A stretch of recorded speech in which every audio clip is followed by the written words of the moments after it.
ओम नमः शिवाय के जाप कइला से शरीर में नया चेतना और ऊर्जा के विकास होला आ मन मस्तिष्क पर सकारात्मक ऊर्जा के प्रभाव पड़ेला।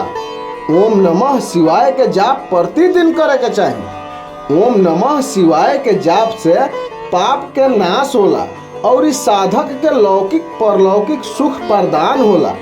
जौन मनुष्य ओम नमः शिवाय के जाप करेला वो मनुष्य के जीवन के सभी संकट दूर हो जाला और ईश्वर स्वयं मनुष्य के सभी नकारात्मक ऊर्जा से रक्षा करेनी और ओकरा जीवन में खुशहाली भर देवेनी। ओम नमः शिवाय के जाप से मनुष्य में एगो अलग ही तेज उत्पन्न होला और वो मनुष्य के व्यवहार और ओकर व्यक्तित्व तेजस्वी और आकर्षित बन जाला।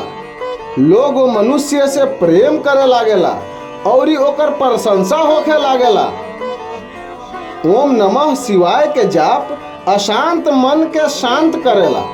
ओम नमः शिवाय के जाप नकारात्मक ऊर्जा के दूर करके सकारात्मक ऊर्जा के संचार करेला।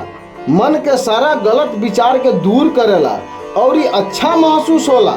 ओम नमः शिवाय के जाप जीवन में दिशा चुने के और उद्देश्य के भावना जगावेला।